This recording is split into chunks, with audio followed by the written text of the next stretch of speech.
नमस्कार दोस्तों, मैं हूं Muralidhar Verma, lecturer government polytechnic college Jodhpur. आज हम कंप्यूटर साइंस के सेकंड ईयर के सब्जेक्ट CS 209 का topic types of cascading style sheets पढ़ेंगे।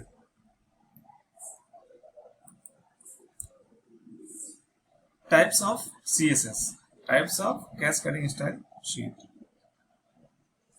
दोस्तों, तीन प्रकार की CSS होती है: internal CSS, inline CSS and external CSS। अर्थात किसी भी HTML एलिमेंट को स्टाइल देने के तीन तरीके होते हैं: internal CSS, inline CSS and external CSS। Internal CSS के अंदर हम जो स्टाइल देते हैं वो स्टाइल टैग के द्वारा देते हैं और उस स्टाइल टैग को हम हेड सेक्शन के अंदर लिखते हैं। इंटरनल CSS के अंदर हम जो स्टाइल देते हैं वो पूरा वेब पेज के लिए वैलिड होगी, वो पूरे वेब पेज के लिए एप्लीकेबल होगी। इनलाइन CSS जो है वो किसी पर्टिकुलर HTML एलिमेंट के लिए ही काम में आती है। अगर हमें किसी भी एलिमेंट को स्टाइल देनी है तो हाथों हाथ हम इनलाइन CSS के द्वारा स्टाइल दे देंगे।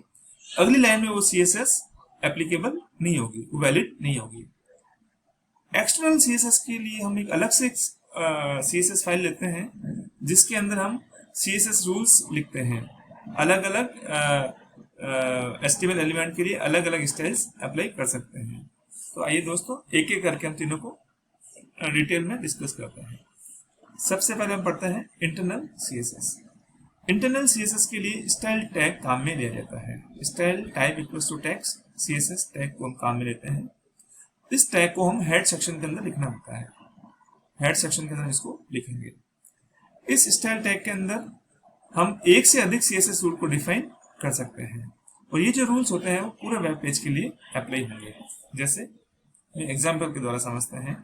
यहाँ पे हमने स्टाइल टैग लिया है, यहाँ पे हमने एक CSS रूल लिया है। पैराग्राफ टैग जो होता है उसके लिए हमने रूल लगाया है कि उसका कलर जो है वो रेड होना चाहिए। पिछली क्लास के अंदर हमने दोस्तों पढ़ा था कि CSS रूल के अंदर दो पार्ट होते हैं, सेलेक्टर और डिक्लेरेशन। सेलेक्टर कोई HTML एलिमेंट होता है और डिक्लेरेशन के अंदर प्रॉपर्टी और वैल्यू का पेयर होता है। जैसे कलर प्रॉपर्टी है और उसकी वैल्यू रेड होगी, यहाँ पे इक्वल टू का साइन लगाते हैं, कॉलन लगाते हैं।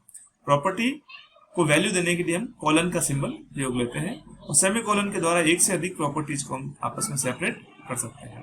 तो यहाँ पे हमने स्टाइल टैग लिया है और P को है उसका कलर रेड कर दिया है।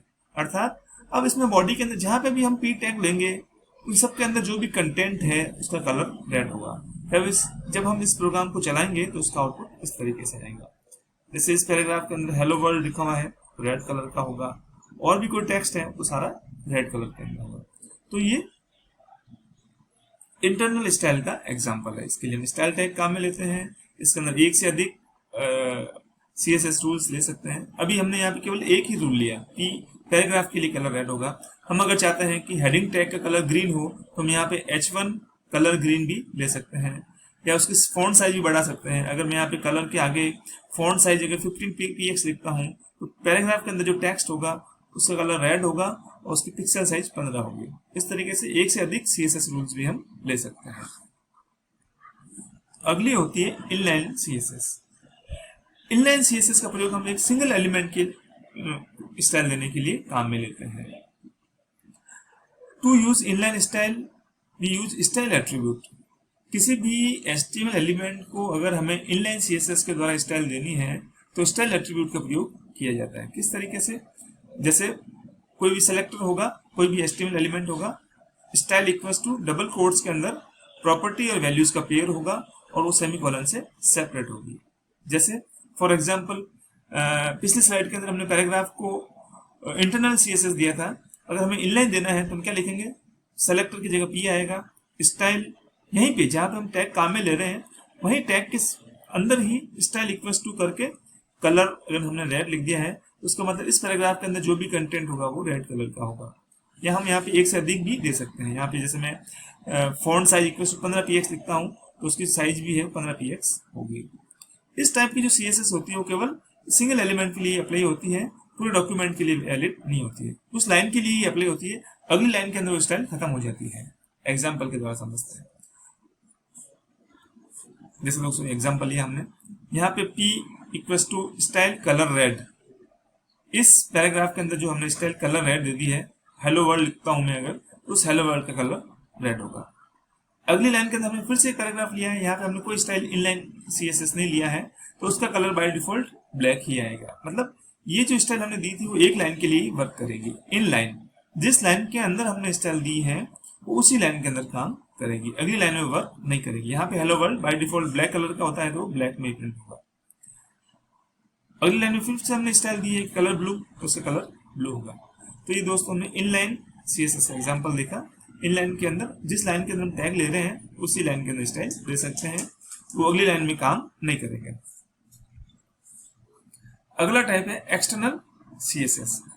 एक्सटर्नल सीएसएस के लिए हम एक अलग से फाइल लेते हैं और उस फाइल के अंदर डिफरेंट सीएसएस रूल्स लिखे जाते हैं, और उस अलग फाइल जो लेते हैं हम उसको डॉट सीएसएस से सेव करते हैं। इसमें हम सबसे पहले एक सीएसएस फाइल बनाएंगे, उसका एक्सटेंशन डॉट सीएसएस होगा, उसके अंदर डिफरेंट सीएसएस रूल्स होंगे और उसको हम डॉट सीएसएस से सेव कर देंगे। अब किसी एचटीएमएल फाइल के अंदर अगर हमें वो स्टाइल काम में लेनी है तो लिंक टैग के द्वारा हम उस स्टाइल को अपने एचटीएमएल फाइल में इंक्लूड कर सकते हैं। उसके लिए लिंक टैग काम में लिया जाता है हेडर सेक्शन के अंदर। जैसे link relation equals to style sheet, हम एक लिंक कर रहे हैं स्टाइल को, उसका टाइप सीएसएस होगा और href के अंदर उस सीएसएस फाइल का नाम होगा जिस फाइल के अंदर हमने रूल्स लिखे हैं। तो इस तरीके से हम एक्सटर्नल सीएसएस को अपनी एचटीएमएल फाइल के अंदर इंक्लूड कर सकते हैं, और ये पूरी वेबसाइट के लिए वैलिड होती है, डिफरेंट पेजेस के लिए वैलिड हो सकती है। एग्जांपल के द्वारा समझते हैं। जैसे दोस्तों पहले हमने एक mystyle.css नाम की नोटपैड फाइल बनाई है, उसके अंदर अभी हमने एक ही रूल लिया है, पैराग्राफ है, उसका कलर रेड होगा। हम अगर चाहें तो एक से अधिक रूल भी ले सकते हैं। अभी इस एग्जांपल के अंदर मैंने केवल एक रूल लिया है, पैराग्राफ होगा और उसका कलर रेड होगा, और इस फाइल को हम अलग से mystyle.css से सेव कर देंगे। अब हम एक नई फाइल बनाते हैं एक्सटर्नल सीएसएस test.html। इस फाइल को हम इस तरीके से लिखते हैं।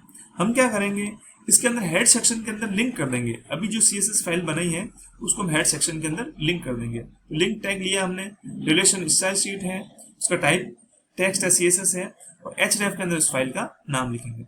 इससे क्या होगा दोस्तों, अब यहाँ पे जहां पर भी मैं बॉडी के अंदर पी टैग काम में लूंगा तो इसकी जो स्टाइल होगी जो इस फाइल के अंदर लिखी हुई है वो स्टाइल यहाँ पे एप्लीकेबल होगी। तो इस फाइल के अंदर जो है mystyle.css के अंदर उसका कलर रेड लिखा हुआ है, जितने भी पैराग्राफ होंगे उसका कलर रेड होगा। अगर मैं यहाँ पे ग्रीन कर देता हूँ तो सब में ग्रीन होगा। तो और इसका आउटपुट दोस्तों इस तरीके से आएगा। जब इसको हम रन करेंगे तो इसका आउटपुट आएगा। तो एक्सटर्नल सीएसएस के अंदर हम एक अलग से फाइल लेते हैं, डॉट सीएसएस उसका टाइप होगा, उसके अंदर डिफरेंट सीएसएस रूल्स लिखेंगे, और जिस भी एचटीएमएल फाइल के अंदर हमें रूल्स अप्लाई करने हैं उसके अंदर हम लिंक टैग के द्वारा उसको लिंक कर देंगे। तो ये जो यहाँ पे जो स्टाइल होगी वो स्टाइल उस एचटीएमएल के सारे एलिमेंट्स के ऊपर अप्लाई होगी। तो ये दोस्तों एक्सटर्नल सीएसएस। तो आज की क्लास के अंदर दोस्तों हमने टाइप्स ऑफ सीएसएस पढ़ा है। 3 प्रकार की होती है, inline, external and internal CSS. धन्यवाद दोस्तों।